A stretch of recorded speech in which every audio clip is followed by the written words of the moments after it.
A few words about Lone Survivor. Um, the problem I have, which is futile and silly, stupid, but this is a personal view, it's not out there for a serious publication, if you will. But I was thinking, after watching what is a remarkable film, in my opinion, a real story, furthermore, did this hero vote with Trump? Because if it did, then everything is cancelled. I mean, it was a waste of time watching his story, formidable as it is, and it destroys the whole pleasure, the whole thing, and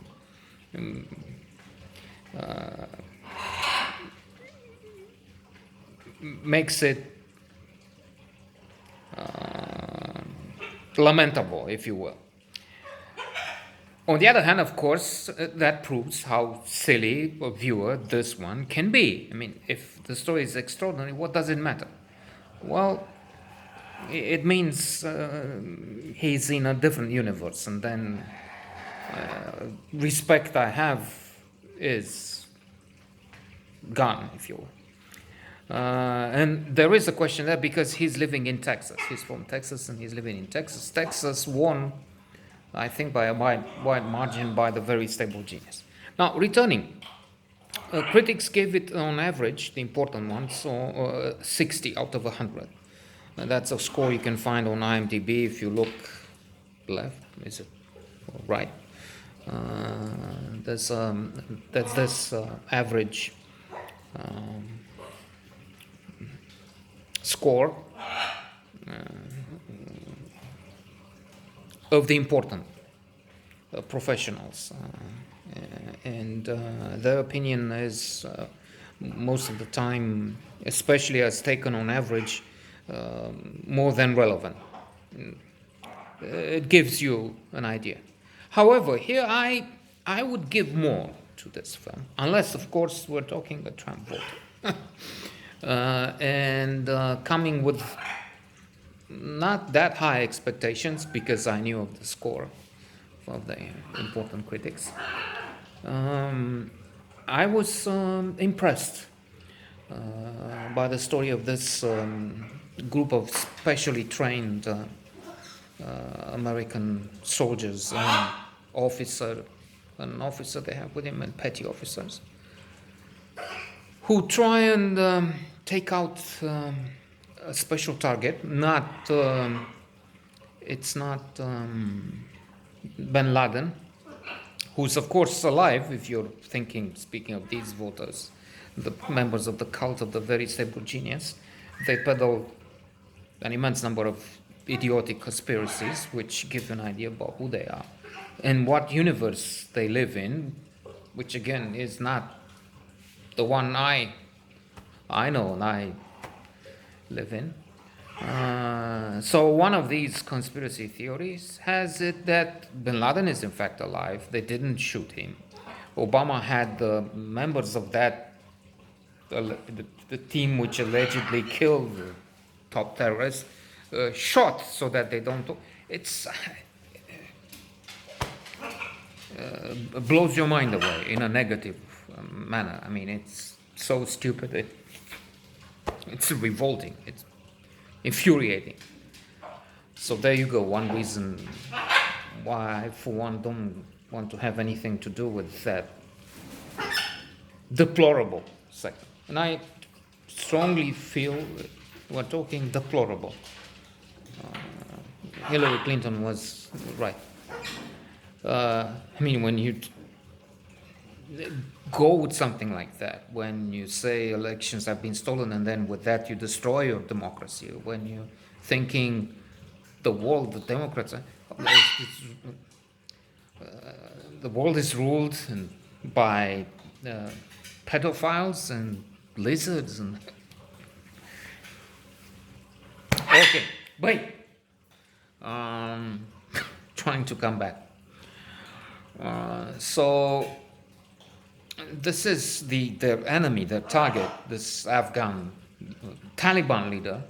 Correction, I'm sorry. There's a difference. We will see that. In fact, at one point, we're talking Afghan peaceful people who will support the hero of the story, will help him, and they will eventually terminus save his life by risking theirs and losing some of the lives in the village. So the difference between Taliban and the rest, the peaceful, good people in Afghanistan as everywhere. Tough land. The British have fought there. I've just finished, some days ago, Flashman, talking about the problems the British had, and we know the Soviets, and then others, the Americans, and whoever has to deal with fighters there, Taliban, Mujahideen, and the rest. They have located him, and they're talking about the fact that he's killing, 20 American troops every week or so. And what happens is they're secure, they're in position, they're well trained, they know what to do, but luck, or bad luck, or catastrophic luck, as it happens, can bring down anybody. Some would say fate. Oh God, I don't agree with that so far. So, as it happens, some shepherds come near with their goats. And what happens is there's a very tense moment in which two of there are five of the group are of the opinion that they should kill those shepherds. There's an old man, there's a teenager who's 16 maybe, and there's a boy who's 8 or thereabouts. And the one pleading for their elimination, look, these are soldiers, they hate you, we will die, think of them as soldiers, as enemy. No, we can't do that. And what if we kill, what do? We bury them? And no, that's a war crime. So there's a long dispute about that. And in the end, if you're cynical and look at what happened, you think, well, these were the enemy.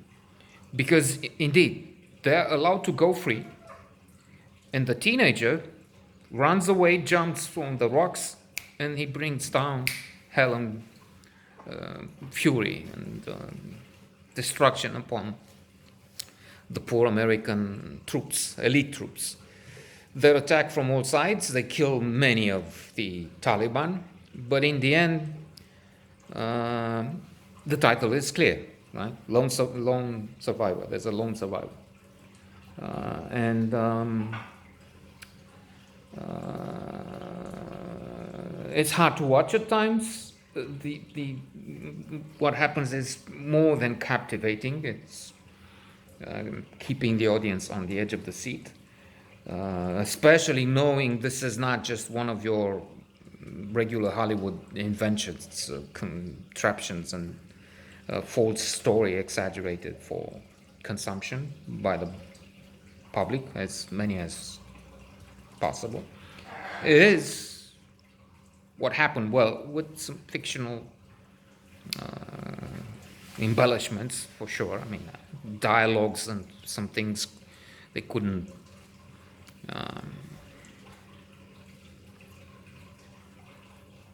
the hero could recall, but not exactly. I mean, I'm sure he didn't memorize everything. Some are imprinted, surely, in his mind, because this has been hell.